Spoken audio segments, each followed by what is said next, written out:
Sergeant Elijah Ward has one of the most sacred jobs in America, guarding the tomb in total silence. But when a group of wealthy, entitled teens break in at night, laughing, spraying graffiti, and even spitting on the stone, Elijah is forced to act. The confrontation explodes, and when one shove is caught on camera, the story is twisted. Suddenly, the soldier sworn to protect honor is branded a criminal, while the spoiled bullies play the victims. As Elijah's name is dragged through the mud, powerful families move to bury the truth. But a hidden video, dangerous allies, and a fight for justice set the stage for a reckoning no one saw coming. Will Elijah clear his name and protect the tomb's honor, or will corruption silence him forever? Before we go any further, comment where in the world you are watching from and make sure to subscribe, because tomorrow's story is one you don't want to miss. The marble gleamed under the moonlight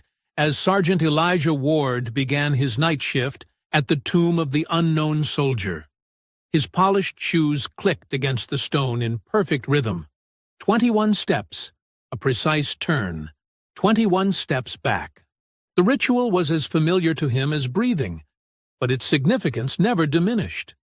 The spring night air carried a slight chill. Arlington National Cemetery stretched before him, an endless sea of white headstones catching the silvery moonlight. Each marker represented a story, a sacrifice, a life given in service. Elijah thought of James, his battle buddy from basic training, who now rested somewhere among those endless rows. The memory tightened his throat, but his face remained stoic, his movements unwavering. Click, click, click. His heels struck the pavement with military precision. The tomb itself seemed to pulse with quiet energy, a sacred presence demanding absolute reverence. The inscription carved into the marble spoke volumes in its simplicity. Here rests in honored glory an American soldier known but to God. 21 steps. Turn. Face east for precisely 21 seconds. His movements were a testament to thousands of hours of training and dedication. Every motion had to be perfect.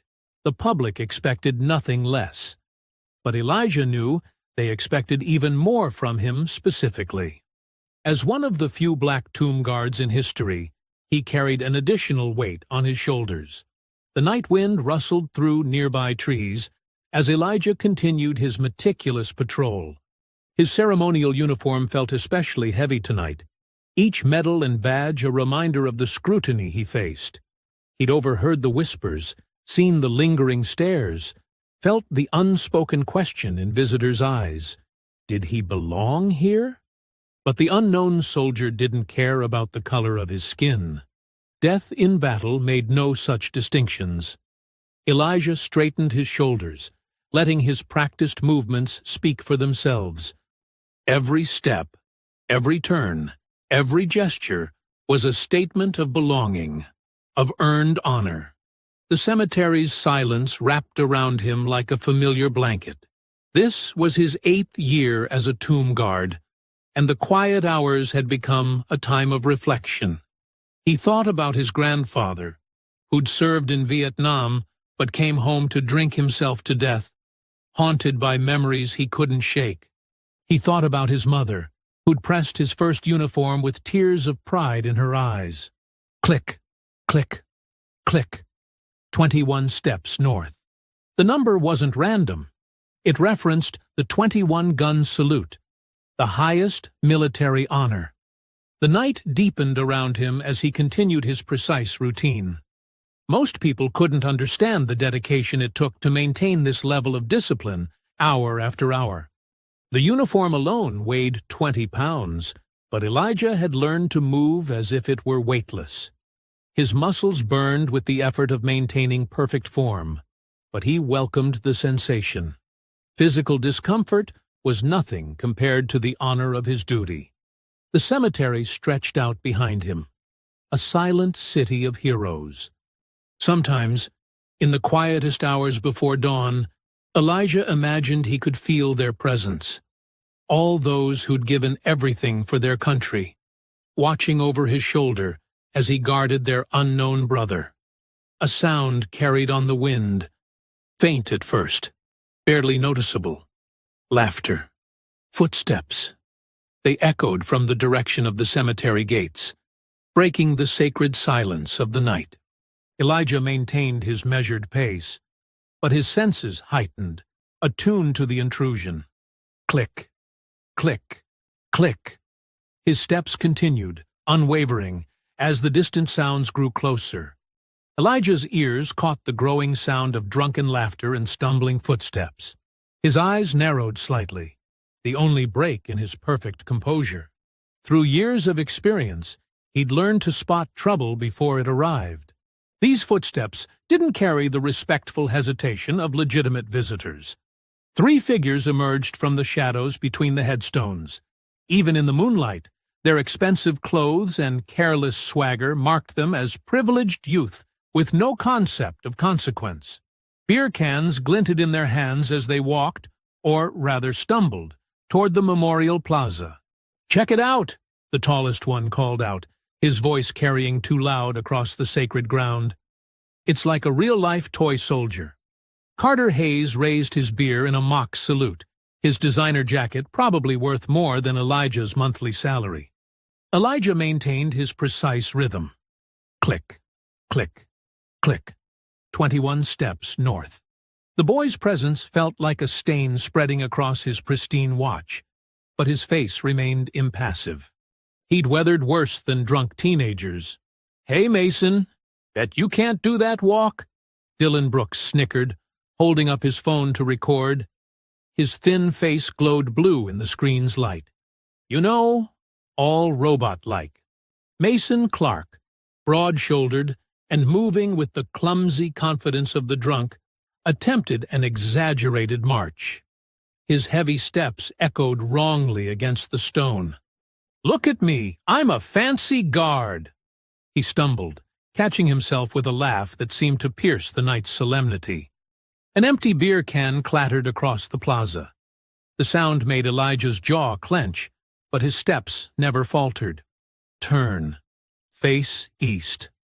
The young men's reflection appeared in the polished marble beside his own, their loose, entitled postures a stark contrast to his rigid discipline.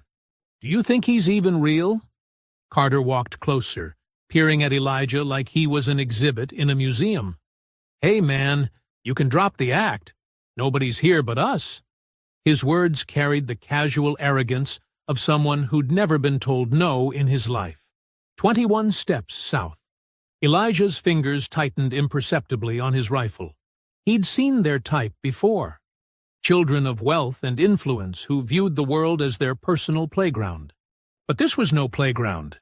This was hallowed ground. Dylan circled with his phone, filming from different angles. "This is going on my story," he announced. Caption: "Most boring job ever." He stepped deliberately into Elijah's path, forcing him to adjust his route slightly. The small deviation felt like a personal failure to Elijah, though he knew it was necessary to maintain the watch. Every step carried the weight of tradition, of honor. These boys couldn't understand that. They couldn't comprehend what it meant to stand guard over fallen heroes. "Watch this," Mason called out. He crushed his empty can and tossed it, the aluminum spinning through the air before clattering across the plaza. 10 points! The sound echoed wrongly in the sacred space. Elijah continued his measured pace, though his heart pounded with growing tension. Click, click, click. Each step was a reminder of his duty, his oath. The tomb guard's creed ran through his mind like a mantra. "My standard will remain perfection." "He's not even blinking," Carter observed, moving closer to the tomb itself. His presence near the sacred stone made Elijah's muscles coil with protective instinct. "Come on, man. You can't tell me you do this all night. What's the point?" 21 steps north. Elijah's face remained stoic, but inside, a storm was building. These boys were desecrating more than stone and marble. They were mocking sacrifice itself, treating holy ground like their private party spot. "Bet I can make him move," Dylan said, his voice carrying that particular cruel edge of the young and privileged. He raised his nearly empty bottle, weighing it in his hand. The threat was clear in his stance. The night air seemed to grow thicker, heavier with tension. Elijah maintained his watch, but his senses tracked every movement of the bottle in Dylan's hand. Years of military training warred with his ceremonial duty. The tomb guard was never supposed to break formation, but they were also charged with protecting the sanctity of the tomb at all costs. Dylan's arm drew back, the bottle catching moonlight. "Hey, soldier boy," he called out, his voice slurring slightly. "Catch."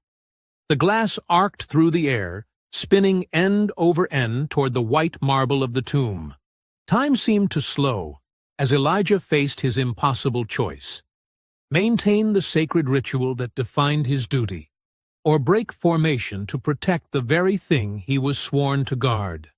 21 steps became an eternity as the bottle tumbled through space, forcing Elijah to decide which oath carried more weight: perfection of movement or protection of the sacred. The bottle crashed against the tomb's base, glass shattering across the sacred marble. Elijah's heart thundered, but his steps remained measured.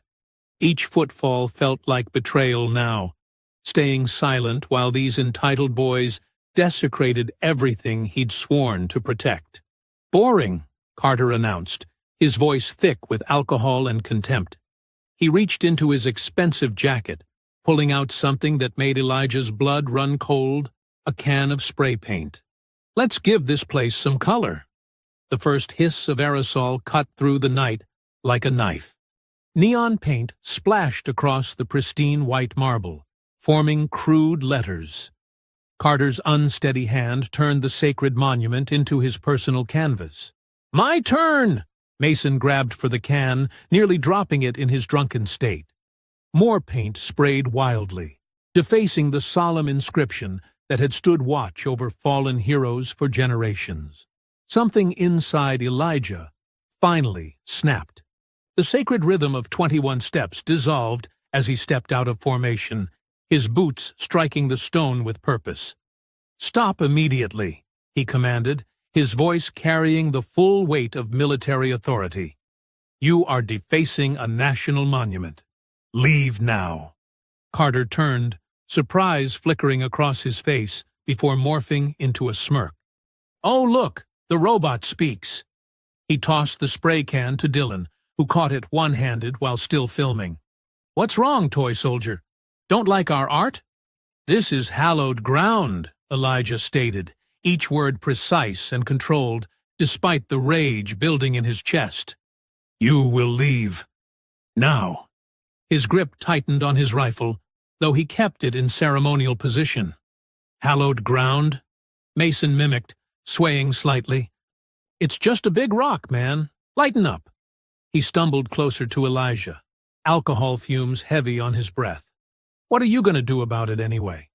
Dylan circled them, his phone's camera light casting harsh shadows. "Yeah. What happened to your little dance routine?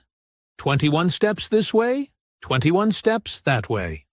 His mocking march drew laughs from his friends. "Final warning." Elijah's voice remained steady, though his pulse pounded in his ears. "Exit the Memorial Plaza immediately, or I will be forced to call security."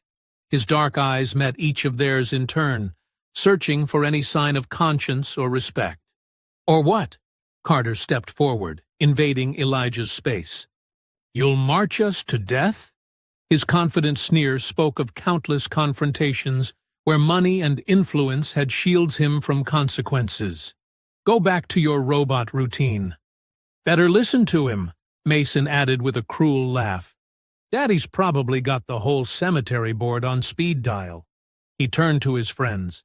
"Can you imagine if this rent-a-cop tried to touch us? Career over in 5 minutes." The slur that followed hit Elijah like a physical blow. Carter said it casually, like he was commenting on the weather. but the word carried centuries of hate. The other boys laughed, emboldened by their leader's cruelty. Elijah's jaw clenched so tight it hurt, but he held his composure. He'd faced this before, in training, in service, even here at the tomb. But never had it felt so personal, so entwined with his sacred duty to protect this place. "What's wrong?" Carter pressed, sensing the impact of his words. "Lost your robot programming?" He reached out and flicked Elijah's sleeve, testing limits. "Maybe we should reprogram you, teach you your place." Mason's glob of spit hit the marble with a wet sound that seemed to echo across the plaza.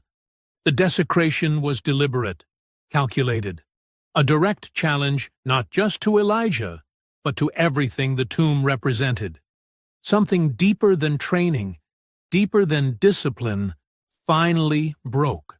Elijah's hand shot out, catching Mason's chest and shoving him backward. The drunk teenager stumbled, arms windmilling, before landing hard on the plaza stone. "You touched me!" Mason's voice cracked with indignation and surprise. "Did you see that? He attacked me!" He scrambled to his feet, face red with rage and embarrassment. Carter's smirk widened as Dylan adjusted his camera angle. "Oh, we saw everything," he said, satisfaction dripping from every word. "Every single second." The reality of what he'd done hit Elijah like ice water. He'd broken his sacred watch, violated his training, let these spoiled children provoke him into exactly what they wanted. But as he looked at the defaced marble, the spittle slowly dripping down its face, he couldn't find regret. Only a deep, burning certainty that some violations demanded response, even at terrible cost. "Oh God, my ribs!" Mason wailed, his voice echoing across the silent plaza. "I think he broke something." His performance was almost comical. A drunk teenager trying to method act his way through imaginary pain. Dylan's camera never wavered, but his framing was deliberate. The lens captured only Elijah's push, missing the spray paint, the spitting, the slurs.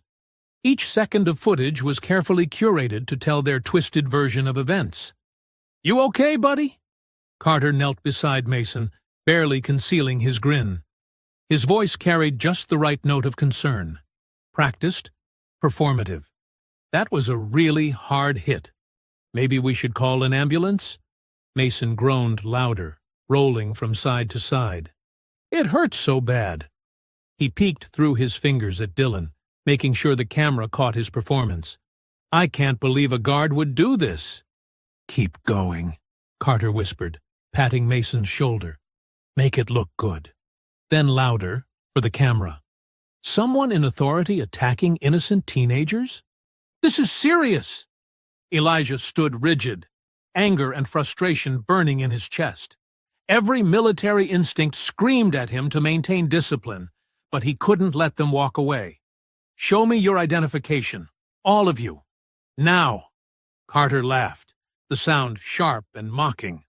"Or what? You'll assault us again?" He helped Mason to his feet, supporting him even though they all knew it was an act. "You're in no position to make demands." "Yeah," Dylan chimed in, still filming. "Pretty sure attacking minors isn't part of your job description." He adjusted his grip on the phone, making sure to catch Elijah's reaction. "Wonder what your superiors will think when they see this." Elijah's hand moved to his radio, fingers wrapping around the cold metal. "Final warning. Present identification, or I'm calling security." His voice remained steady, professional, even as rage churned beneath the surface. "Run!" Carter suddenly shouted, shoving Mason toward the plaza steps. "He's going to attack us again."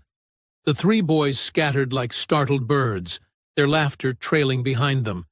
Mason's limp mysteriously vanished as he sprinted away, his earlier performance forgotten in the rush of escape. Elijah grabbed his radio, pressing the transmit button with controlled force. "Guard post to main gate security. 3 suspects fleeing north from the plaza." Vandalism and desecration of the tomb. Detain for questioning. The radio crackled. Copy that. Units moving to intercept. He could hear distant shouts as security caught up with the boys near the cemetery gates. Elijah allowed himself a small measure of satisfaction. At least they wouldn't escape completely unscathed. He had done his duty, protected the tomb as best he could under impossible circumstances. Following protocol, he documented everything. The spray paint defacing the marble, the broken glass from their bottles, the wet mark where Mason had spit. Each detail carefully noted, each violation recorded with military precision. The truth would come out, he told himself. The full story would be told. But near the main gate, a very different story was taking shape. Dylan hunched over his phone, fingers flying across the screen as he trimmed the video. His face glowed with the blue light of the display, highlighting his satisfied smirk. The longer footage showing their vandalism disappeared with a few taps, leaving only the crucial seconds of Elijah's push. "This is perfect," he whispered to Carter, who peered over his shoulder while security took their information. "Watch how it looks with just this part." The edited clip played back. A stern-faced black guard suddenly attacking a white teenager without provocation. No context, no build-up, just violence that fit their narrative perfectly. "Send it," Carter urged, his voice low and eager. "Send it to everyone." Dylan's thumb hovered over the share button. "Getting him good," he murmured, selecting multiple group chats. Friends, family connections, local news tips, every channel they could use to spread their version of events. "No one messes with us." The blue light from his phone illuminated their faces as the video uploaded, casting harsh shadows that matched their cruel intentions. Mason stood nearby, giving his best victim statement to the security officers. All traces of his drunken swagger replaced by wounded innocence. The guards were professional, but clearly uncomfortable. 3 wealthy white teenagers claiming assault by a tomb guard was above their pay grade. They took down the basics: names, contact information, basic statements.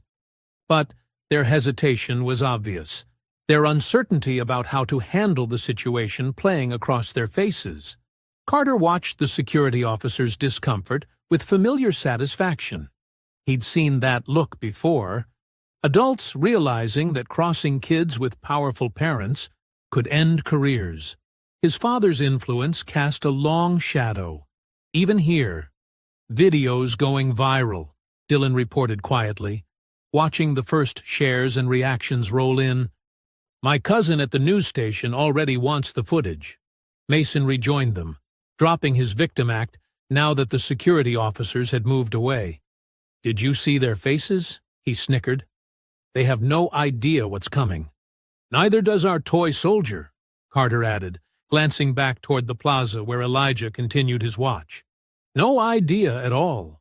The first rays of dawn painted Arlington's marble monuments in soft pink light. Elijah completed his final ceremonial steps, his movements precise, despite his exhaustion. The night's events had left him drained, but his posture remained perfect as the relief guard approached for the changing of the guard ceremony. Back home, Elijah climbed the worn steps to the modest townhouse he shared with his mother. The familiar scent of coffee and bacon greeted him as he opened the door. Loretta Ward stood at the stove, her silver hair neatly tied back, humming softly as she cooked. "Morning, baby," she said without turning around. "You look tired. Rough night?" Elijah sank into a kitchen chair, his shoulders finally relaxing. "Had some trouble with vandals. Rich kids trying to mess with the tomb." He rubbed his eyes. "But security caught them. It's being handled." Loretta set a plate of eggs and bacon in front of him, studying his face with motherly concern. "You sure you're okay? I know that sacred duty means everything to you." "I'm fine, Mama." Elijah managed a small smile. "The Army takes desecration seriously. Those boys won't get away with it." His phone buzzed. Then again, and again. Elijah ignored it, focusing on his breakfast as Loretta sat across from him with her coffee. The buzzing continued, growing more insistent. "Maybe you should check that," Loretta suggested, frowning at the vibrating phone. "Might be important." Elijah picked up the phone. His stomach dropped.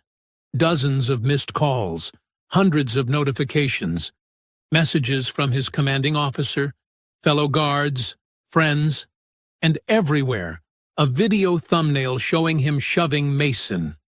"Oh, Lord," Loretta whispered, watching over his shoulder as Elijah opened a news link. "What is this?" The headline screamed across his screen. "Violent assault at tomb of unknown soldier. Guard attacks unarmed teenagers." Below it, the carefully edited clip played on repeat, showing nothing of the vandalism, the racial slurs, the spitting. Just Elijah's moment of lost control. "This isn't right," he muttered, scrolling frantically through comments calling for his arrest, his discharge, worse. "Where's the rest of it? They were vandalizing the tomb." Loretta's hand gripped his shoulder. "Breathe, baby.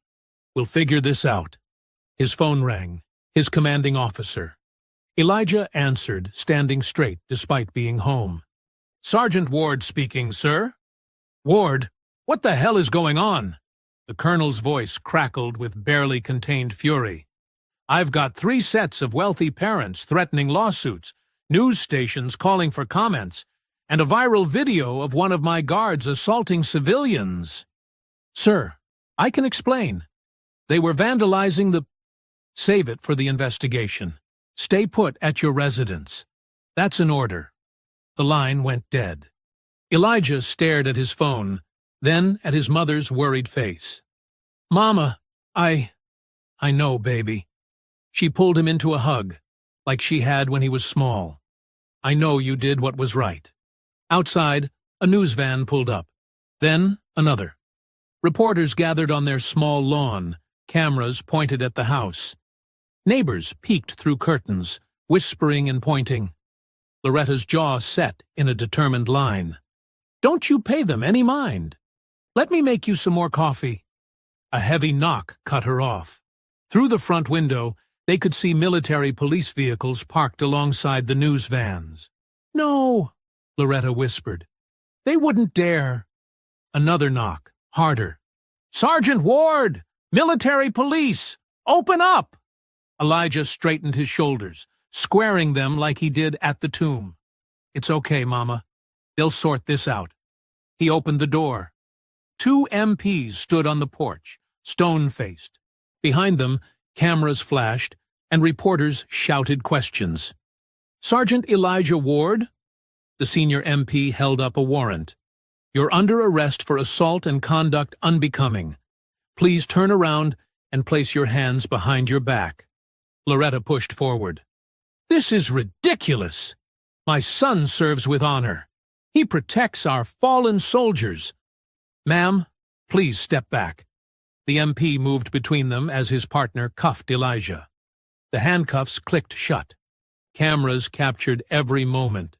Neighbors watched from their porches as Elijah, still in his dress uniform from his shift, was led down the steps.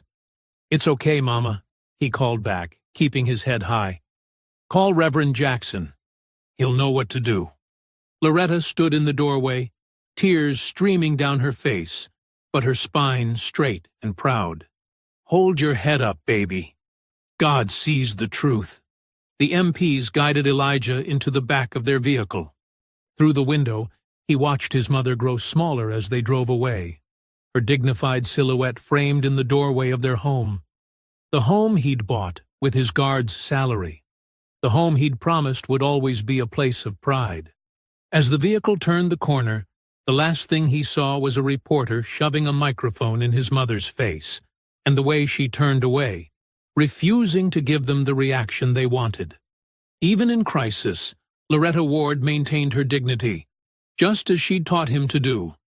The fluorescent lights buzzed overhead as Elijah stood before the booking desk, his fingers pressed against the ink pad. The cold metal handcuffs had left red marks on his wrists. His pristine dress uniform, the symbol of his sacred duty, had been replaced with an orange jumpsuit that felt like sandpaper against his skin. "Face forward," the booking officer commanded, holding up the camera. The flash burned Elijah's eyes, but he maintained his military bearing, refusing to slump or show weakness. "Hey, ain't that the guy from the video?" a voice whispered from the holding cell. "The one who beat up those rich white kids?" "Man, what was he thinking?" another voice responded. "You know they gonna bury him for that." Elijah kept his face blank as the officer led him down the corridor.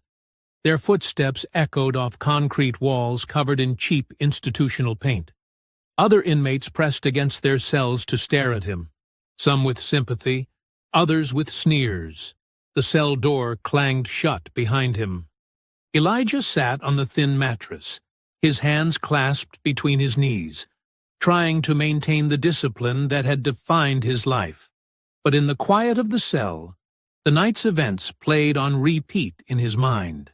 The spray paint defacing sacred marble, the hatred in their eyes as they spat that slur.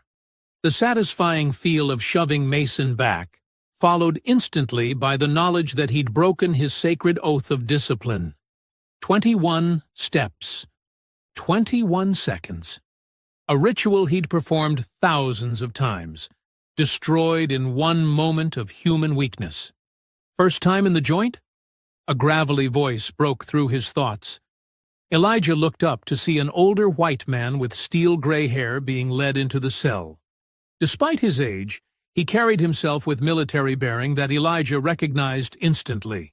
Frank Delaney. The man introduced himself as the door locked behind him. "Got myself arrested protesting outside the VA office. They're cutting benefits again."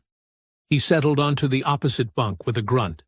"Saw you on the news before they brought me in." Elijah tensed, waiting for judgment or condemnation, but Frank just nodded thoughtfully. "Tomb guard, right? Sacred duty. I visited there after Nam, watching you boys march. Helped me find some peace." He studied Elijah's face. "Those punk kids had no business there." "You saw what really happened?" Elijah asked, his voice rough. "Saw enough. That edited clip's making the rounds, but veterans know better. We understand what that place means." Frank leaned forward. "Listen, son. I've been around long enough to know. The truth always surfaces. Might take time, might get ugly first, but it comes out. My whole life, sir," Elijah said quietly, "I've tried to honor the uniform, to prove I deserve to guard that sacred ground. Now look at me. You think you're the first soldier to get knocked down by the system?" Frank's voice carried the weight of experience. "I came back from Nam, to people spitting on my uniform. But we endured. The truth survived." A guard appeared at the cell door. "Ward, you've got a visitor." They led Elijah to a visiting room divided by thick glass. His heart clenched when he saw his mother on the other side. Loretta Ward sat straight-backed in her Sunday best, her face composed despite the redness around her eyes. "My baby," she said, as he sat down, pressing her hand against the glass. Elijah matched his palm to hers, wishing he could feel her warmth through the barrier. "I'm sorry, Mama," he whispered. "I let you down. Elijah James Ward. Don't you dare apologize." Her voice was steel wrapped in velvet. "You protected something sacred, just like your daddy taught you before he passed. The media's destroying my name. The army's turning its back on me. Let them try." Loretta's chin lifted. "We are descendants of people who survived far worse than this. Your great-grandfather was a Buffalo soldier. Your daddy earned a Bronze Star. You guard our nation's fallen with honor. Hold your head high, baby. What if I can't clear my name? Truth is like cream, baby. It always rises to the top." She smiled, the same smile that had comforted him through childhood nightmares and teenage doubts. "Reverend Jackson is already rallying support. Veterans groups are asking questions. God didn't bring you this far to leave you. A guard called time. Loretta stood, smoothing her skirt.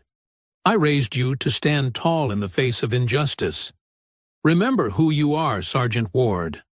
Remember the sacred duty you carry. Elijah pressed his hand against the glass one last time. I love you, Mama. I love you too, baby. Hold your head high. I'll be back tomorrow. As they led him back to his cell, Elijah felt something shift inside him. The shame didn't vanish, but it transformed into something harder, more determined. His mother's words echoed in his mind. Hold your head high. Frank looked up as Elijah returned to the cell. Good visit? Yes, sir, Elijah replied, standing at parade rest out of habit. My mama reminded me who I am. Smart woman, Frank nodded. Sometimes we need someone to remind us of our strength when the world tries to break us down. Morning sunlight streamed through the courthouse windows as Elijah signed his release papers. His hands trembled slightly, but his face remained composed. The orange jumpsuit was gone, replaced by civilian clothes his mother had brought, pressed khakis and a crisp white shirt, maintaining dignity even without his uniform. The bail's been posted, the clerk announced, sliding the paperwork across the counter. Veterans groups from across the country contributed. Elijah nodded silently, touched by the support of fellow service members he'd never met. His attorney, a court-appointed defender named Marcus Thompson, stood beside him with a grim expression. There's a media circus outside, Marcus warned, adjusting his tie. Keep walking. Don't engage. Any statement could be twisted against you. Through the courthouse's heavy wooden doors, they could hear the growing commotion. Camera shutters clicked rapidly as Elijah emerged, his mother's hand steady on his arm. Microphones thrust toward his face like weapons. Sergeant Ward, did you assault those minors? Do you regret attacking innocent teenagers? Should you be stripped of your position? The questions felt like physical blows, but Elijah kept his eyes forward, walking with the measured pace of a soldier. Loretta's grip tightened protectively as reporters pressed closer. Those boys were just taking photos. Do you have anger management issues? Is this racially motivated? A small figure darted through the crowd, a young Latina woman in professional attire, her press badge reading, Sofia Morales, Independent News. Unlike the others, she didn't shout accusations. Sergeant Ward, she called firmly but respectfully, I'd like to hear your side of the story. About the vandalism. Elijah paused slightly. It was the first mention of what had actually happened that night. Sophia pressed forward, her dark eyes intense with purpose. The security footage from Arlington seems to be missing, she continued, and the boys' families are blocking access to the full video. Don't you think the public deserves to know the truth? Marcus tried to hustle Elijah toward the waiting car, but Sophia quickly pressed her card into his hand. I believe there's more to this story. Call me if you want to talk. In the back seat of his mother's old Buick, Elijah studied the business card while cameras flashed outside the windows. Sofia Morales, investigative reporter. Her handwritten cell number was scrawled on the back. That young lady seemed different from the rest, Loretta observed, carefully navigating through the media vehicles. She wanted truth, not scandal. Elijah nodded, remembering the determined look in Sophia's eyes. She'd been the only one to mention the vandalism, the only one questioning the convenient gaps in evidence. The drive home was tense with unspoken worries. Their modest neighborhood looked unchanged, but neighbors peeked through curtains as they passed. Mrs. Johnson, who usually waved cheerfully, quickly shut her door. Inside their small house, Loretta went straight to the kitchen. Her way of dealing with stress was to cook. Soon the smell of cornbread filled the air, a comfort from Elijah's childhood. He sat at the worn kitchen table, Sophia's card still in his hand. Those boys' families, Loretta said as she worked. I looked them up while you were away. She paused, kneading dough with extra force. The Hayes boys' daddy owns half the construction contracts in Virginia. The Brooks family has judges and senators at their dinner table. And the Clarks? She shook her head. Old money, old power. You think I shouldn't fight back, Elijah said quietly. No, baby. Loretta turned to face him, flour dusting her arms. I think you need to know what you're up against. These people, they've got money to bury the truth and connections to ruin lives. They'll try to paint you as an angry black man who attacked their innocent white children. But you still think I should fight? I think you need to fight smart. She wiped her hands on her apron. That journalist girl, she might be onto something. The truth is there. In missing footage, in witnesses, they're trying to silence. But getting to it won't be easy. Elijah stood and walked to the window, looking out at the street where he'd played as a child, dreaming of serving his country. His father's old Marine Corps flag still hung proudly by the door. They didn't just disrespect me, Mama, he said softly. They desecrated holy ground. They spat on the sacrifice of men and women who gave everything for this country. His voice strengthened with conviction. I won't let them bury that truth. It'll be hard, baby. Might get worse before it gets better. Then I'll endure. Elijah squared his shoulders, the posture of countless guards before him who'd stood watch through storms and darkness. I'll restore my honor, clear my name. Not just for me, but for the sacred duty I swore to uphold. The Bell and Anchor Cafe sat on a quiet corner, its faded awning and worn brick exterior a testament to decades serving veterans. Inside, the walls displayed service medals and unit patches, creating a museum of sacrifice and honor. Elijah pushed open the heavy wooden door, the brass bell above tinkling softly. The morning crowd was thin, a few older vets nursing coffee, scattered conversations about medications and grandkids. Frank Delaney waved from a corner booth, his weathered face creasing into a smile. Good to see you in regular clothes, Frank said as Elijah slid into the vinyl seat. Orange wasn't your color? A waitress brought coffee without asking, the universal fuel of morning meetings.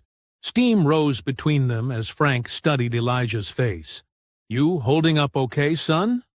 Managing, Elijah replied, wrapping his hands around the warm mug. Thank you for meeting me. Frank nodded toward two men at the counter. Hey, Mike, Pete, come meet someone. The men ambled over, one tall and lean with a Vietnam veteran cap, the other stocky with a Marine Corps ring. Both carried themselves with the unmistakable bearing of long service. Boys, this is Sergeant Ward, Frank said. The tomb guard they're trying to railroad. Mike extended his hand first. We were there that night, walking the grounds, paying respects to old friends. Elijah's grip tightened on his mug. You saw what happened? We heard, Pete growled, pulling up a chair. We were visiting Pete's brother's grave. 20 years since we lost him in Desert Storm. Heard those punks way before we saw them. Drinking, laughing, acting like it was some kind of playground, Mike added. His voice carried the quiet anger of a man who'd seen too much disrespect. We were about to confront them ourselves. You'd testify? Elijah asked, hope rising in his chest. Tell what you really saw? Already tried, Pete said grimly. Police wouldn't take our statement. Said the case was being handled at a higher level. But we'll tell anyone who'll listen, Mike insisted. Those boys need to face consequences. The bell above the door chimed again. Sophia Morales entered, laptop bag slung over her shoulder, her dark hair pulled back professionally. Frank waved her over. Perfect timing, he said. Pull up a chair, young lady. These gentlemen have stories you need to hear. Sophia opened her notebook as Mike and Pete recounted the night's events. Her pen moved rapidly, occasionally pausing to ask clarifying questions. When they finished, she turned her laptop around. I've been digging into our vandals, she said. Carter Hayes. His father, Senator Hayes, sits on 3 military oversight committees. Recently pushed through controversial defense contracts worth billions. She clicked to another document. Dylan Brooks. Mother's a top-tier lobbyist for tech companies. She's known for making problematic stories disappear from social media. And Mason Clark? Daddy's construction empire built half the government buildings in D.C. They're all connected, all powerful. That explains the cover-up, Frank muttered. Money talks. It's worse, Sophia continued. I found sealed juvenile records. 3 years ago, Carter and his friends trashed a local church, spray-painted slurs, broke windows. The case mysteriously vanished. Last year, they hospitalized a student in a pranking incident. Charges dropped. Victim's family suddenly moved away. Pattern of behavior, Mike noted. Entitled little bastards. And they always get away with it, Pete added bitterly. Elijah studied the documents, recognizing the same smirking faces from that night. How did you get these records? I have sources, Sophia said. People tired of watching justice get buried. But we need more. The full video, security footage, anything that shows what really happened. The cemetery cameras must have caught everything, Frank mused. But good luck accessing those files now. I'm working on it, Sophia said. Someone always talks eventually. Power makes people careless. Her phone buzzed. She glanced at the screen, her expression darkening. What is it? Elijah asked. Sophia turned the phone so they could see. The message was simple but chilling. Drop the story. Or else. Anonymous number, she said, trying to sound casual. Probably routed through servers overseas. They're scared, Frank said, leaning forward. Means you're getting close to something. I'm not stopping, Sophia declared, but her hands trembled slightly as she put the phone away. The truth matters more than threats. Mike and Pete exchanged looks. We'll spread the word through our veterans groups, Mike said. Get more witnesses to come forward. Safety in numbers. And I'll keep digging, Sophia added. They can't silence everyone. Elijah sat back, watching these allies gather around him. The old soldiers with their unwavering honor, the young journalist with her fierce dedication to truth. For the first time since his arrest, he felt the weight on his shoulders lighten slightly. Thank you, he said simply. All of you. Frank clasped his shoulder. Son, some battles are worth fighting, no matter the odds. This is one of them. Sophia's fingers flew across her keyboard, racing against time. Her small apartment was dark except for the glow of her computer screen and a half-empty cup of cold coffee on her desk. She'd been writing for hours, carefully weaving together the witnesses' accounts with the fragments of unedited video she'd managed to obtain. The article title stared back at her. Honor Under Fire. The true story of the Tomb Guard incident. She read through it one final time, checking every fact, every quote. Mike and Pete's testimonies formed the backbone, their military credentials lending weight to their words. She'd included screenshots from the security footage showing the teens arriving with spray paint and alcohol, though the crucial moments of vandalism remained frustratingly out of reach.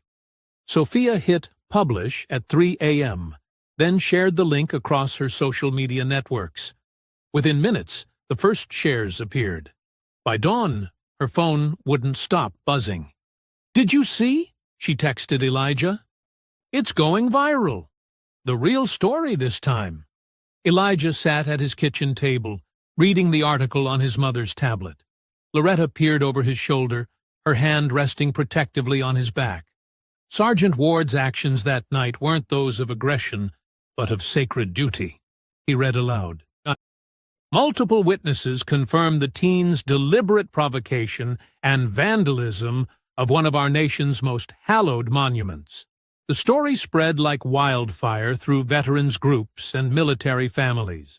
By mid-morning, Local news stations were picking it up. Comments sections filled with outrage. Not at Elijah, but at the privileged teens who desecrated the tomb. "Look at this," Loretta said, showing Elijah her phone. A Facebook group called Stand with Sergeant Ward had gained 10,000 members overnight. Videos surfaced of other incidents involving the three teens: school fights, vandalism, bullying, that had mysteriously disappeared from social media before. Frank called around noon. "Turn on the news, son." Channel 7. Elijah flipped on the TV. A reporter stood at Arlington's gates, where dozens of veterans in uniform had gathered.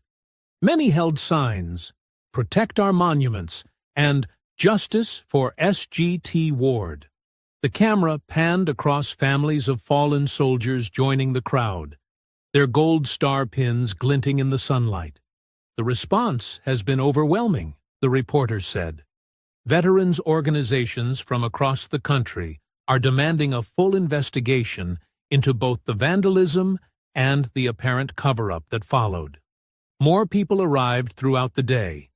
Military spouses brought food and water. Children of service members laid flowers. The peaceful crowd grew into hundreds, then thousands, maintaining respectful silence near the tomb while their signs spoke volumes. Sophia arrived at the vigil with her camera, documenting the surge of support. She interviewed Gold Star mothers who spoke of their children's sacrifices and the sacred nature of the ground. Combat veterans described what the tomb meant to them, their voices thick with emotion. "This is about more than one incident," a retired Marine colonel told her. "It's about privilege versus honor, about whether money can buy immunity from consequences." The teens' families tried to push back. Senator Hayes appeared on a friendly news show, calling the gathering politically motivated. But his practiced smile faltered when the host asked about his son's sealed records. By evening, news helicopters circled overhead, broadcasting aerial views of the candlelit vigil. Someone had started a live stream, which Elijah watched from his living room couch, his mother's hand clasped tightly in his. The camera showed Frank leading a group of Vietnam veterans in a silent salute. Mike and Pete stood among them, faces stern with purpose. A young Gold Star widow spoke quietly about her husband, buried just yards from where the vandalism occurred. "Those boys spit on more than marble," she said. "They spit on every sacrifice made for this country. And someone finally had the courage to stop them." Elijah watched as more people joined the vigil. The crowd now stretched from the tomb to the cemetery gates, their candles creating a river of light in the gathering dusk. Many wore uniforms: Army, Navy, Air Force, Marines, standing shoulder to shoulder with civilians who understood the meaning of respect. Sophia's article had cracked the wall of silence. The truth was spreading, carried by thousands of voices that wouldn't be silenced by money or influence. For the first time since that night, Elijah felt something loosen in his chest, a knot of despair giving way to a fragile hope. "Look," Loretta whispered, pointing to the screen. The live stream showed a group of young soldiers in dress uniforms arriving straight from duty. They moved through the crowd to stand at attention, an impromptu honor guard for their suspended brother.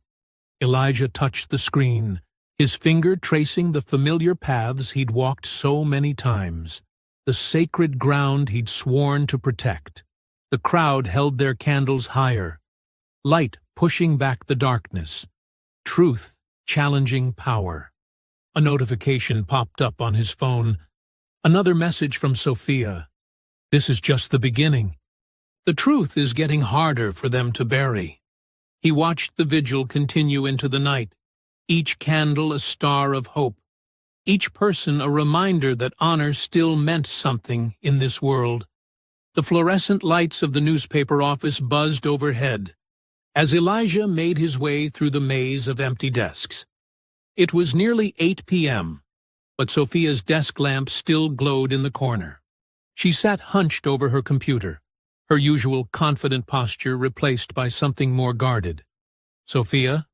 Elijah called softly. She startled, then tried to hide it with a weak smile. "Hey, thanks for coming."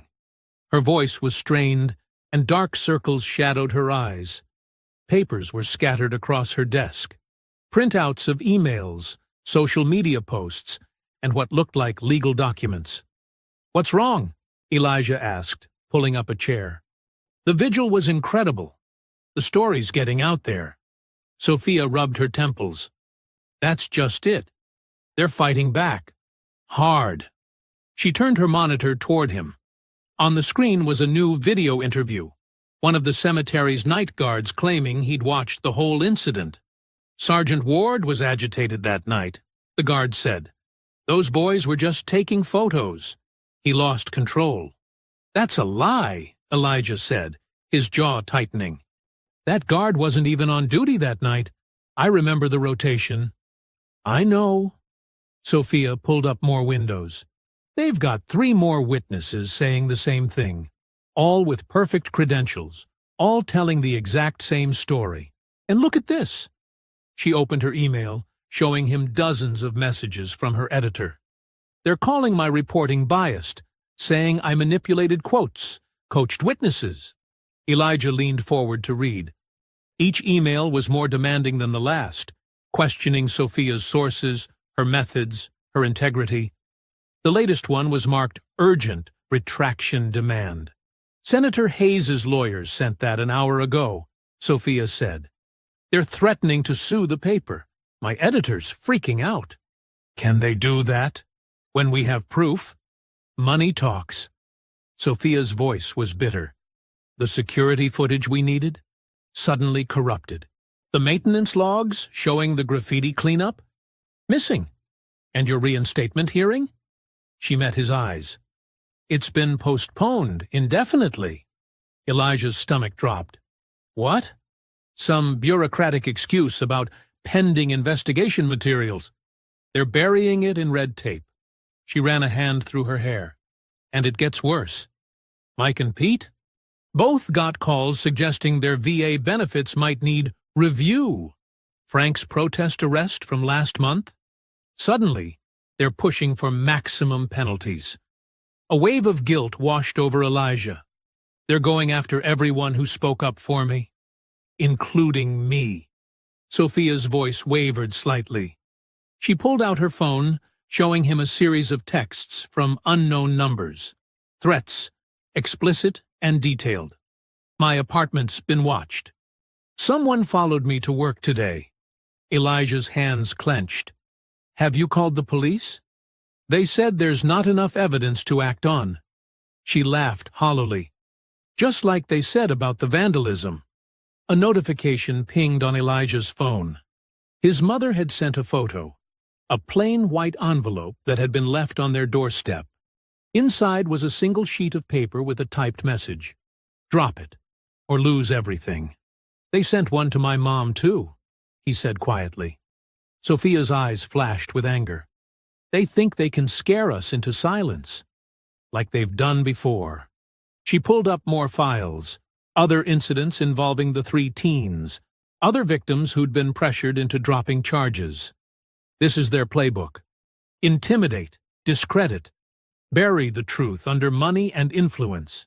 Elijah stood and paced the empty office, feeling trapped. The lights of the city glowed through the windows, but they seemed cold now, distant. His phone buzzed again, more notifications about news articles questioning his story, his character, his fitness for duty. "The worst part," Sophia said, "it's working. People are starting to doubt. The vigil's momentum is fading. Social media's turning against us." She showed him the trending topics: conspiracy theories about political motives, accusations of race baiting, cruel memes mocking his service. "What about the unedited video?" Elijah asked. "The one showing everything?" "Dylan's father hired experts to testify it was doctored.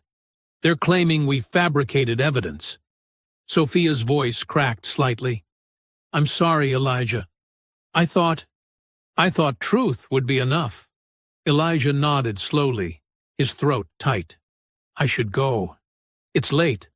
He needed to check on his mother, make sure she was safe. Thank you, Sophia, for everything you risked. We're not done, she insisted, but her voice lacked its usual fire. The drive home felt longer than usual. Elijah kept checking his mirrors, wondering if he was being followed too. The street was quiet when he pulled up to his house, but the silence felt threatening now rather than peaceful. Inside, his mother had left a light on. His dress uniform still hung perfectly pressed on the back of his bedroom chair, silver badge gleaming in the dim light. Elijah stood in the doorway, staring at it, at the crisp lines and polished buttons, at everything it represented. He reached out to touch the sleeve, remembering the weight of it, the pride he'd felt putting it on each day. Now he wondered if he'd ever wear it again, ever stand that sacred watch, ever feel that sense of purpose and honor. The uniform hung silent in the darkness, offering no answers. The numbers on Elijah's bedside clock blurred together as he tossed and turned. Sleep refused to come. Every time he closed his eyes, he saw those sneering faces, heard their laughter echoing through the sacred grounds. The weight of his suspended duty pressed down on his chest like a stone. At 4 a.m., he gave up trying to rest. The pre-dawn air was crisp as he dressed in jeans and a plain black sweater, civilian clothes that felt wrong on his skin after years of uniforms. His mother was still asleep as he slipped out the front door, her worry-lined face finally peaceful. The streets were empty as Elijah walked the familiar route to Arlington. His feet knew every crack in the sidewalk, every turn of the path. He'd made this journey countless times before, but never like this. Never as an outsider. The cemetery gates loomed ahead, iron bars stark against the lightening sky. Elijah stopped short of entering, his hands gripping the cold metal. From here, he could see the gentle slope leading up to the tomb. His heart ached at the sight of another guard performing the ritual he knew by heart. 21 steps. Turn. 21 steps back. The precise movements were ingrained in Elijah's muscles, in his very being. He watched the guard's measured pace, the rifle positioned exactly as regulations demanded.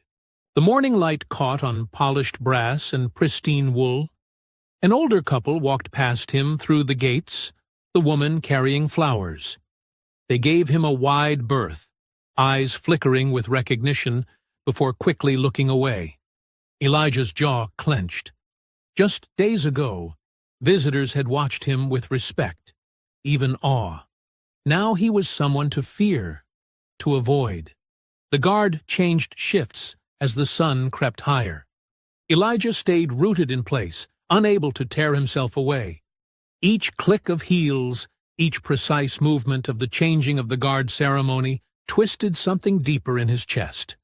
But beneath the pain, something else was crystallizing. A clarity he'd been missing. This was bigger than his career, bigger than his reputation. The unknown soldier represented every service member who'd given everything for their country. That sacred trust had been violated not just by 3 spoiled teens, but by a system that protected wealth and privilege over honor and truth.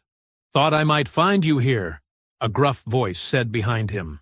Elijah turned to see Frank Delaney, looking worn but determined in his old Vietnam veteran's jacket. The older man's eyes were sharp as they studied Elijah's face. "Couldn't sleep," Elijah admitted. "None of us could." Frank moved to stand beside him at the gate. "Been making calls all night, calling in favors from people who still remember what honor means." They watched in silence as the morning guard continued the eternal vigil. Each step was a reminder of what had been taken from Elijah, but also of what he was fighting to protect. "You know what gets me?" Frank said finally. "Those boys didn't just disrespect you, or the tomb. They disrespected every man and woman who ever put on a uniform. Every family who ever got that folded flag. And their folks think money can make that right. Elijah nodded, his throat tight. They don't understand what this place means. No, they don't. Frank's voice hardened, but they're about to learn. The older man reached into his jacket pocket and pulled out a small USB drive. His weathered hands pressed it firmly into Elijah's palm. It's the full video, uncut, Frank said quietly. Security camera footage from that night. Shows everything. The beer cans, the spray paint, the slurs. Everything they tried to bury. Elijah stared at the tiny device. How did you... Let's just say I still know some people who believe in doing what's right, even when it costs them. Frank's eyes never left the tomb. Time to end this. The weight of the USB drive in Elijah's hand felt like both a burden and a weapon. He closed his fingers around it, feeling the sharp edges press into his skin. Above them, the guard continued his eternal march, oblivious to the small act of defiance taking place at the gates. They'll try to stop us, Elijah said. They've already threatened everyone who's tried to help.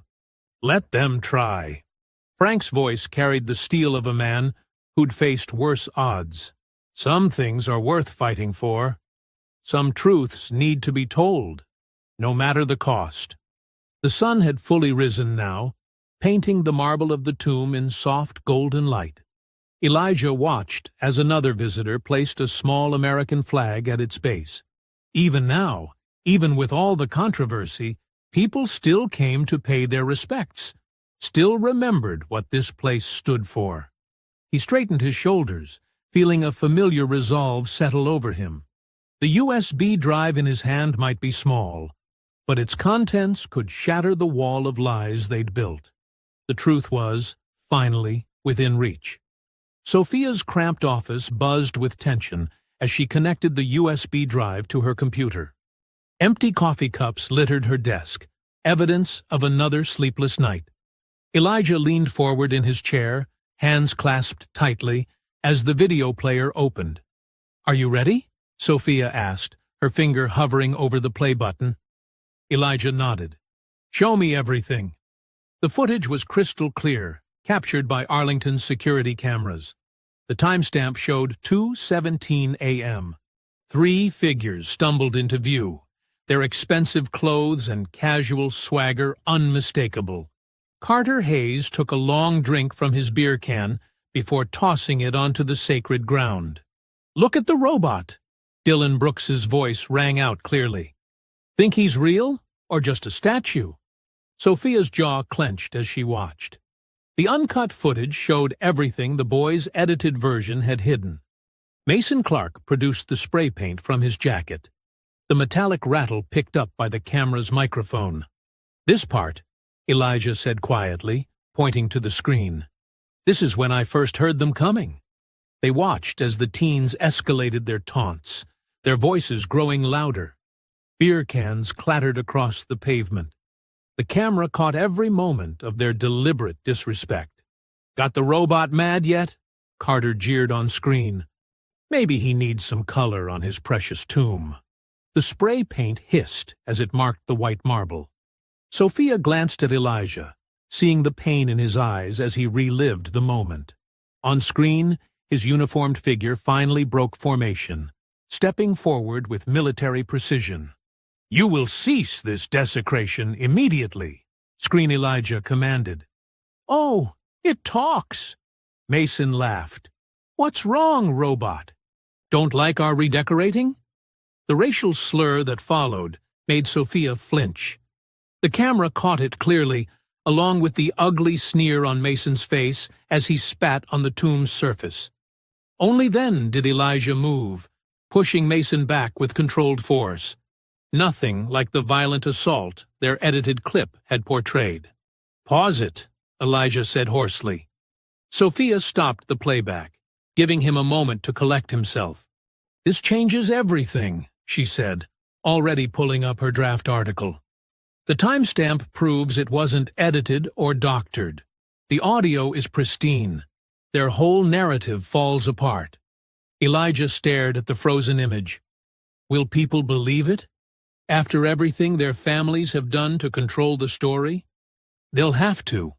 Sophia's fingers flew across her keyboard. The evidence is undeniable. And I've been building a larger story around this. Their family's history of covering up scandals, buying influence, silencing critics. She turned her screen to show him the article taking shape. The headline read, "Sacred Trust Betrayed. The Truth Behind the Tomb Guard Controversy." "I want to add your voice to this," Sophia said. "A personal statement about what that night meant to you, what the tomb represents. People need to understand what was really violated here." Elijah was quiet for a long moment, considering. "Their families will come after you harder than ever." "Let them try." Sophia's dark eyes flashed with determination. "I became a journalist to expose exactly this kind of corruption. The public deserves to know the truth." They spent the next hours crafting the story. Sophia wove together the security footage, witness statements from Frank and other veterans, and documentation of the family's previous cover-ups. Elijah's statement came straight from his heart, describing the sacred duty of guarding the unknown soldier, and the pain of watching that sacrifice mocked. "Every step we take at the tomb is measured," he wrote. 21 steps, representing the 21-gun salute. Each movement honors those who gave everything for their country. When I saw them desecrating that symbol, I didn't see their wealth or status. I saw an insult to every fallen soldier, every grieving family, every American who understands what true sacrifice means. The office grew darker as evening fell. Sophia's editor had already cleared space on the front page of their digital platform. The story was set to go live at dawn, prime time for maximum impact. "Once this publishes, there's no going back," Sophia warned, her finger hovering over the schedule button. "They'll throw everything they have at discrediting us." Elijah stood straight, his military bearing evident even in civilian clothes. "The truth doesn't need defending. It just needs to be told."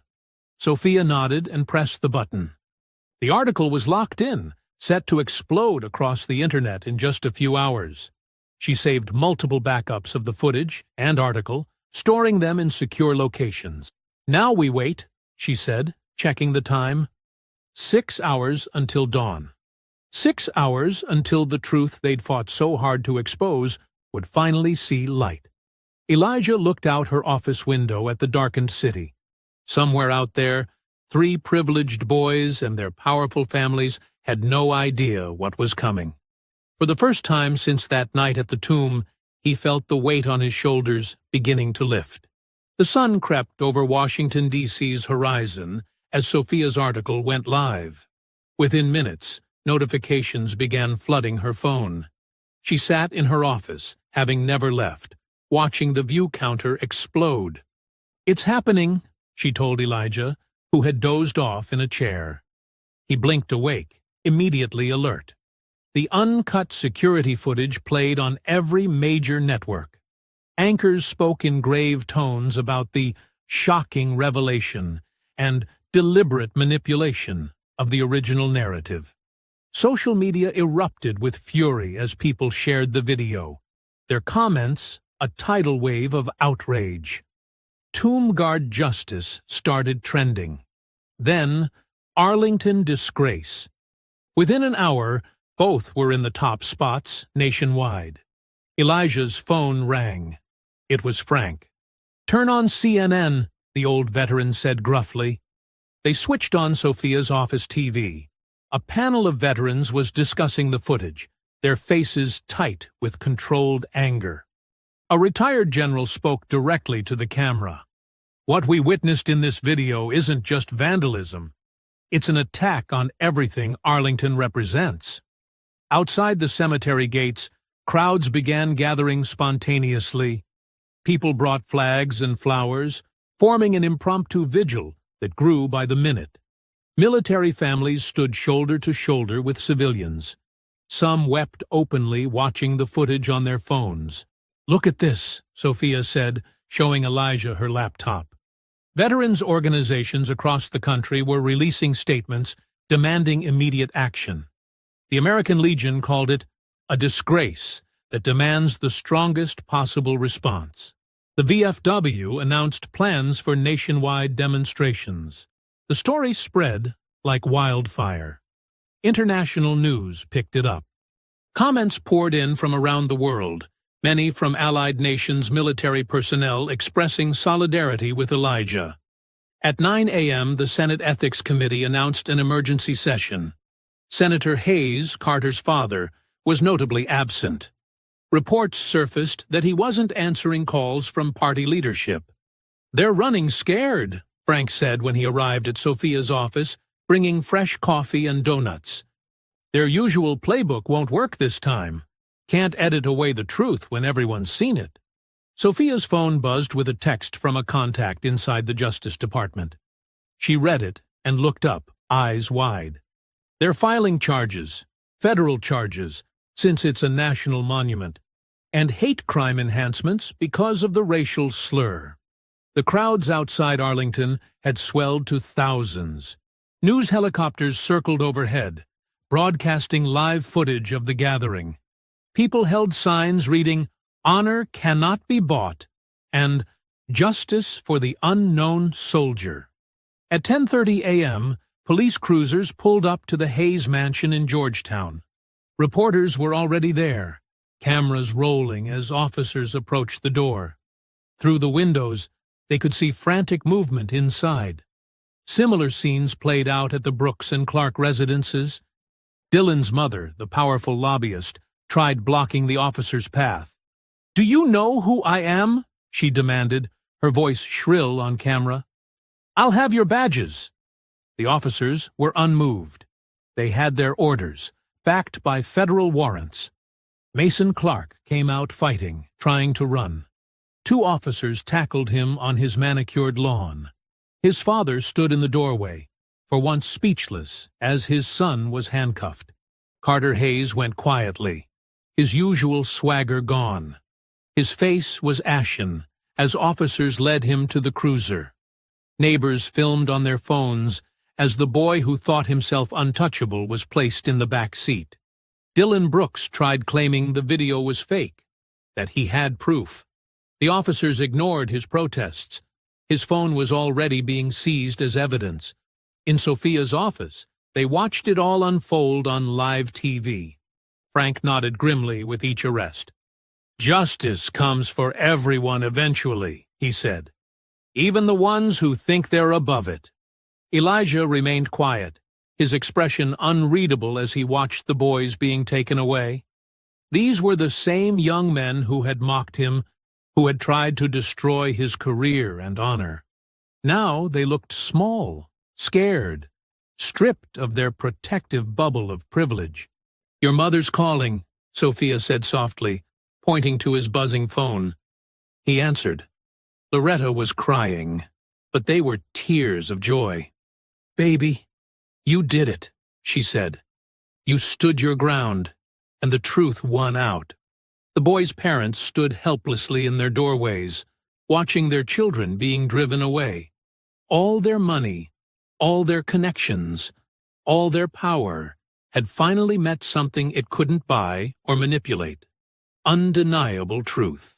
The crowd outside Arlington had begun singing, "God Bless America." The sound carried across the cemetery grounds, past the rows of white headstones, all the way to the tomb where another guard stood watch, executing those same 21 steps that had been Elijah's sacred duty. Sophia was already receiving calls from major publishers interested in turning the story into a book. But for now, she simply sat with Elijah and Frank, watching justice unfold in real time across their screens. The three spoiled boys who had thought themselves invincible were about to learn a harsh lesson about accountability. Their parents' influence couldn't shield them anymore. The truth had finally caught up with them, captured in high definition and shared with the world. The Pentagon's corridors felt different today. Elijah walked between two military police escorts, but this time they weren't there to restrain him. Their presence was ceremonial, respectful. His polished shoes clicked against the floor as they approached a heavy wooden door marked Joint Chiefs Conference Room B. Inside, the room hummed with quiet tension.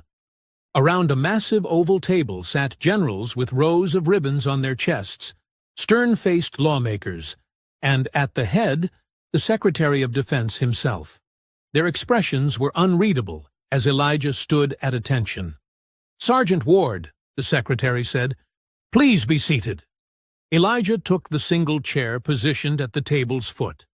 The weight of all those stars and medals focused on him was almost physical. A projector hummed to life, displaying the uncut footage on the wall. "We've reviewed the complete evidence," a three-star general stated, his voice gravelly, "including security camera footage from multiple angles, eyewitness statements, and the social media records of the accused." Another general, this one with silver hair and battle scars, leaned forward. The manipulation of the original narrative was extensive, deliberate. "We owe you an apology, Sergeant." Elijah kept his posture straight, his voice steady. "Sir, I only did my duty." "Your duty," the Secretary of Defense echoed, "and more. You showed remarkable restraint in the face of provocation that would have tested any soldier's discipline." A folder was passed down the table. Each official signed it without hesitation. When it reached Elijah, he saw the formal reinstatement orders, topped with the Department of Defense seal. "Effective immediately," the Secretary continued, "your suspension is lifted.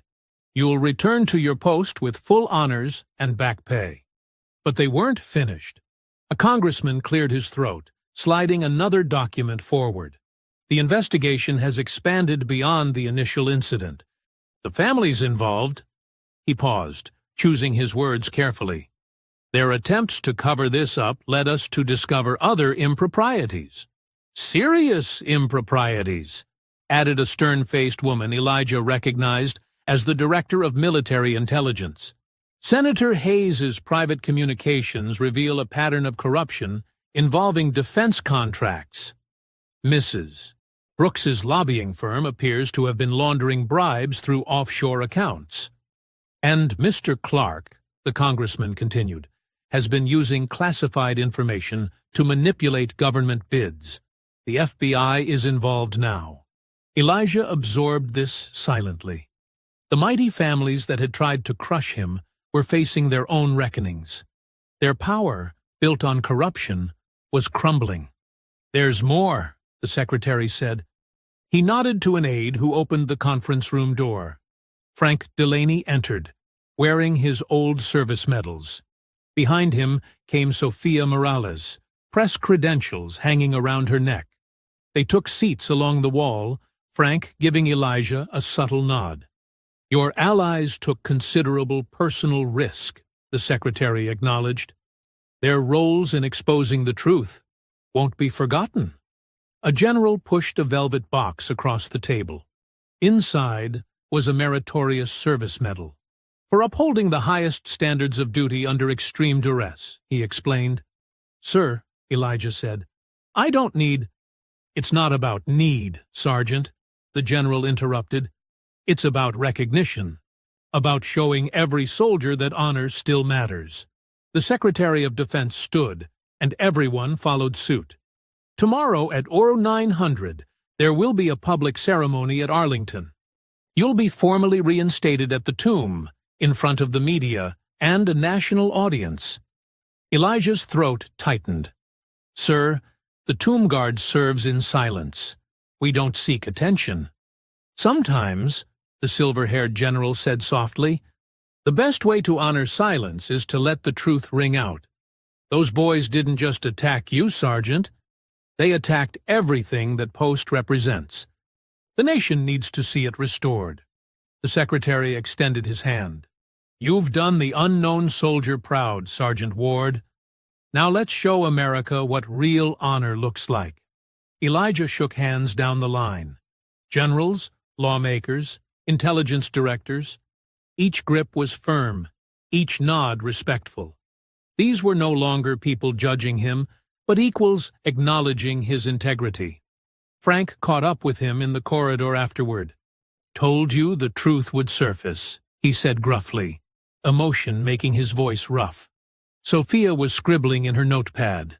"They're letting me break the story about the corruption investigation," she said. "It's going to be bigger than we thought." Elijah looked down at his reinstatement papers, the official seals gleaming. Tomorrow he would wear his uniform again. Tomorrow he would return to those sacred 21 steps. His phone buzzed, a text from his mother. "Baby, turn on the news." They found a television in the Pentagon lobby. Every channel was running the same breaking news banner. "Tomb Guard vindicated. Corruption, scandal rocks Washington elite. The mighty had fallen. The truth had prevailed. And tomorrow, Elijah would return to his post. His honor not just restored, but strengthened by the fire he'd walked through. Frank squeezed his shoulder. "Get some rest, son. Tomorrow's going to be a big day." The autumn air carried a crisp bite as dawn broke over Arlington National Cemetery. Dew sparkled on perfectly trimmed grass, and a light mist clung to the marble monuments. Thousands gathered in hushed reverence around the tomb of the unknown soldier, their breath visible in the morning chill. Loretta Ward stood in the front row, her Sunday best adorned with a gold star pin. Her eyes glistened with pride as she watched the path where her son would soon appear. Next to her, Frank Delaney stood ramrod straight in his Vietnam service uniform, medals catching the early light. Sophia Morales held her press badge, but hadn't touched her notebook. This moment wasn't for reporting, but for witnessing. At precisely 0900, a bugle called across the grounds. The crowd parted as Sergeant Elijah Ward approached in his perfectly pressed uniform, every crease exact, every button gleaming. His face was composed, showing none of the emotion that must have churned beneath the surface. Each step was measured, precise, the walk of a man who knew his worth. The Secretary of Defense stood at attention near the tomb, flanked by generals and officials, but they weren't the focus. All eyes followed Elijah as he took his position. His shoes, polished to mirror shine, clicked sharply on the marble. "Present arms!" The command rang out. Elijah snapped to attention, his M14 rifle held exactly perpendicular to his body. The morning sun caught the weapon's polished wood and steel. The rifle felt right in his hands, like coming home. In the third row, a news camera caught the fallen faces of Carter Hayes, Dylan Brooks, and Mason Clark, the three boys who had tried to destroy him. They stood in suits now, under court order to witness this ceremony as part of their sentencing. Their once proud families huddled in the back, shadows of their former selves. Senator Hayes had resigned in disgrace. Mrs. Brooks's firm was being dismantled by federal investigators. Mr. Clark faced years in prison, but Elijah didn't spare them a glance. His focus remained where it belonged, on the tomb, on his sacred duty, on the honor he had fought to protect. The secretary stepped forward to speak. "Today, we right a wrong." His voice carried across the silent crowd. "We restore to his post a soldier who exemplified the highest virtues of his charge, even when faced with despicable provocations." Loretta dabbed her eyes with a handkerchief. Frank stood straighter, if that was possible, his weathered face set with satisfaction. Sergeant Ward's unwavering dedication to his duty, his restraint in the face of hatred, and his persistence in seeking truth, embody the very principles this memorial represents. The secretary's words echoed off the marble columns. The desecration of this sacred space was not just an attack on one soldier, but an assault on everything we hold dear.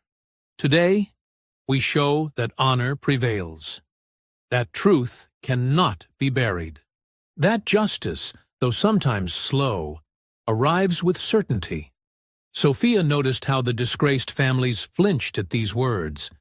Their names had become cautionary tales, their influence evaporated, their reputations destroyed by their own corruption and their son's cruelty. "Sergeant Ward," the secretary concluded, "resume your post." Elijah executed a perfect about-face. 21 steps. Turn. 21 steps. Each movement was flawless, a testament to countless hours of training and dedication. The click of his heels marked time like a metronome of dignity restored. Veterans in the crowd stood at attention, offering silent salutes. Gold Star families bowed their heads in respect. Even journalists kept their cameras lowered, honoring the solemnity of the moment. The morning sun climbed higher, burning away the last wisps of mist. Elijah continued his vigil, each turn and step exact, his bearing impeccable. This was more than a ceremony now. It was a demonstration of unbreakable spirit, of honor that couldn't be tarnished by lies or corruption. Loretta watched her son with quiet joy, remembering the boy who had dreamed of serving, who had never let injustice break his spirit. Frank nodded in satisfaction, seeing in Elijah the best of what military service could produce. Sophia observed it all, knowing this story would be told for years, not just of scandal exposed, but of dignity upheld. The three boys who had tried to mock this ceremony now couldn't meet anyone's eyes. Their attempt to treat this sacred duty as a joke had revealed their own hollow cores. Their names would be forgotten, while Elijah's would be remembered with respect. As the crowd slowly dispersed, Elijah maintained his steady pace. 21 steps. Turn. 21 steps. His shadow moved with the sun across the marble, a living reminder that some things remain unshakable. Honor, duty, truth. The tomb of the unknown soldier stood as it always had, its white marble now free of the vandal's marks. And before it, Elijah Ward kept his eternal watch, silent and unbroken, a guardian whose dedication had been tested by fire and emerged stronger. The old saying echoed in many minds that morning. The arc of the moral universe is long, but it bends toward justice. Today, they had seen that arc complete its course. Honor had prevailed over corruption, truth over lies, dignity over disgrace. The changing of the guard would come later, but for now, Sergeant Elijah Ward held his post, his vindication complete, his duty unending.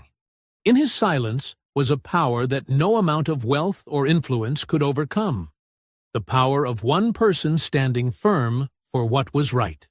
I hope you enjoyed that story. Please like the video and subscribe so that you do not miss out on the next one. In the meantime, I have handpicked 2 stories for you that I think you will enjoy. Have a great day.